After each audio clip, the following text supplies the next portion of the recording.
Hey everyone, Sunny here from Invoice Nudge, from many different places. But what I want to shoot this video about today is just what it's like to be a founder, how to push out volume of work, and also show you what I'm currently doing to be able to, number one, do the volume that's required, number two, to automate everything that I do so that I can take my 3 hours, 4 hours per day and turn that into what feels like 12 hours of work a day. So without further ado, let's jump right in. So we're inside the Invoice Nudge funnel overview. So what I like to do before I start anything is have a look at the big picture. What am I doing? So very quickly, this is the Invoice Nudge funnel from an inbound and outbound perspective. So inbound, outbound. And then over here, I can see I've got organic. These are the 3 channels I want to focus on for organic. Remember, I'm just showing you this to give you an idea of how I'm going to automate this later, okay? So keep that in mind. So we have SEO, LinkedIn, YouTube, and paid, Google Meta, and Law Society. And the Law Society is because the case study that I have is for lawyers, but obviously this works for any small service-based business. And then on the landing page, I like to capture email, and I want to squeeze that email. I want to qualify the customer. So if they choose on this form, revenue less than 1 million, I send you down the starter path because you probably just need the basic additions to Invoice Nudge. It's a cheaper price and you have a 14-day trial, so that's cool. If you go over 1 million, that puts you in the premium tier, and I would like to sell you more premium things and add-ons. So that's where that goes, and then you get to book a call with me. So a bit of a harder sell, but you need to kind of put down the right people down the right path, basically. And then excuse me, on the right hand side, I've got cold outreach.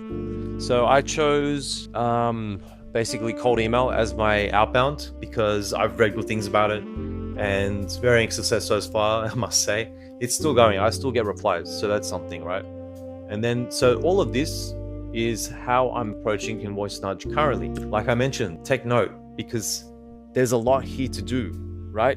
I've got 3 organic channels, I've got 3 paid channels, I've got product improvements, I've got customers to speak to, customer experience. I've got to make sure people are responding to my emails, my outreach. When are they responding to me? I have to reply to them within 5 minutes or I'm going to lose that lead, you know, lead to speed, speed to lead, whatever it is. And so the solution to that really came to me a long time ago, right? AI, obviously, right? But Claude skills was the first thing. Cool. Claude code, cool. Skills inside Claude code. Okay, more powerful.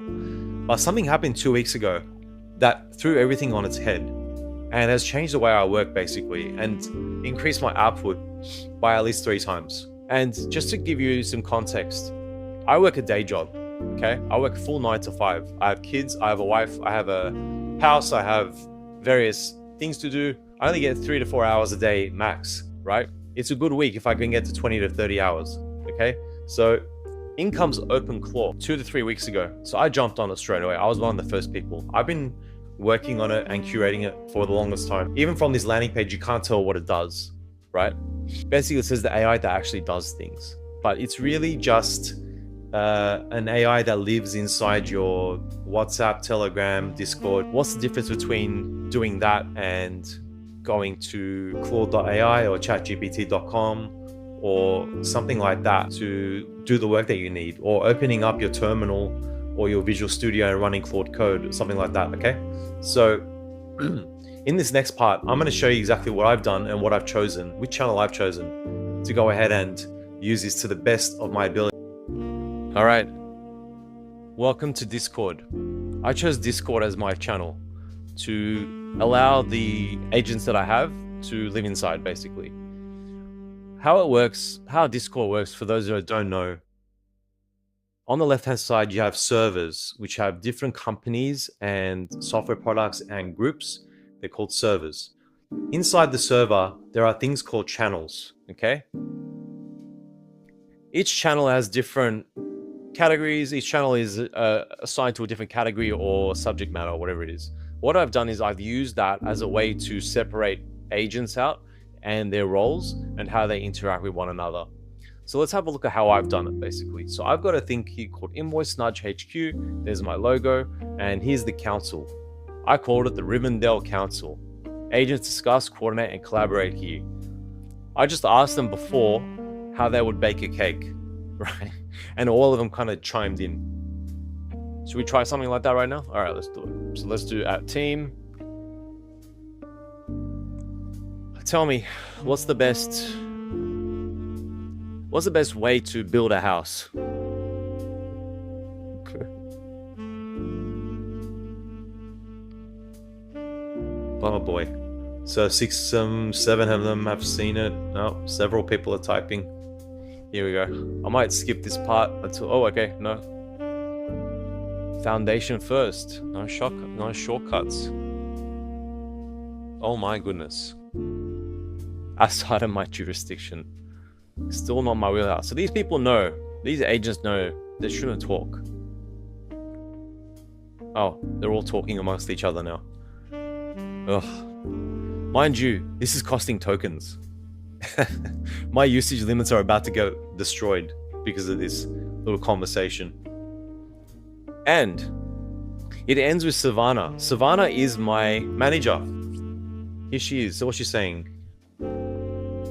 Oh, Krill coming for Hunter with the nobody remember. Oh my goodness. You know, just if I just took some time to actually read all this, it'd be pretty funny. But let's keep going. As you can see, it's pretty cool when they start talking to each other like this. But having said that, it's way more cooler when they start chatting to each other about work and things that they can help you with, right? So let's go to Savannah. Let's look at each role, okay? Savannah, she has a direct line with me. She's my orchestrator and she's my strategist. So I go to her first on everything. She's like my 2IC, essentially, okay? She has the smartest model. She's running Opus 4.6, which is a very thirsty model, but it's the best one. So we use that to orchestrate the rest of the sub-agents. Excuse me, I'm a little bit sick, so struggling. For content, we have Quill. She's a writer and an image generator. She's extensively trained on my voice, my likeness, my writing style, all that kind of stuff, right? So she writes on LinkedIn for me. Obviously with my input, my voice first. I could probably do another video on how I do that to keep it so real. We have leads as well. So like you saw, cold outreach. See, we just did content. That was my inbound. We have outbound, we have cold outreach. Hunter's running Sonnet 4.5. He also looks at other things like end-to-end lead enrichment, hook generation. So I take all the way that he does, the apps that he creates, and insert it into emails that go out to my prospects for better reply rates. So I can create anything inside of Hunter's channel, and that helps me with my outreach. For product, we have Nudge, who does product improvements and roadmap creation. So any updates I need to make to N8N, automations are currently in play. Do I need to create a new app or a new process? This is my guy, okay? YouTube, we have director. Oh, there he is there. Director, I need to update this. But he does pre-production, ideas, scripts, descriptions, thumbnails, shoot and edit. He handles the rest. Social listening, really important. I've set up social listening in a way that it's listening for the particular keywords, my brand, really monitoring every 30 minutes. Scout here is listening for my brand, listening for people that are having issues with their invoice follow-up or people that are not paying their invoices. And then I chime in with my solution. So that's just one way to interact and intercept the conversation. And then lastly, alerts. So I have regular alerts coming in. So whenever someone replies to my emails, whenever I see some type of health check, I have health checks running every single day, making sure that this Discord is up and running at all times. So Sentry does that, looks after my smart lead, also has other webhooks coming in, basically gives me updates on everything that's happening, things that I've kind of checked. Also, I have the form submission. So if you remember over here, if someone, a new lead hits submit on this case study here, Sentry lets me know straight away. So I've got it doing 3 things. But if you look down here, I believe either he or Savannah gave me more ideas to do. So I'll do those later. But that gives you an idea of what's possible. And so every night these guys read a particular repository, and I'll show you that all the tasks are done. Oops, I had like 8 here. So basically the agents came in, took the tasks overnight as I was sleeping, and went and did them. So here are the agents. So we have Savannah, Hunter, Quill, Nudge, Scout, and Director. And then these are their files attached to each one. So we have Hunter, and these are the files that currently dictate their lives, basically, and what they do, right? So see the prompt inside all of these? I've created this custom.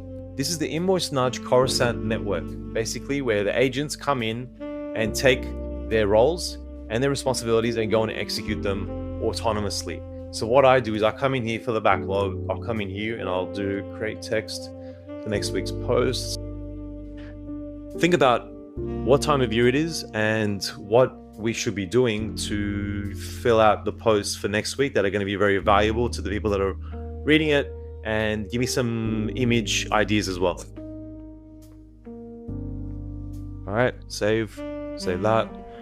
Oh, whoops, I forgot to assign this to someone. So let's assign this to Quill. She is my content writer. So let's make that low priority. I need this done by, excuse me,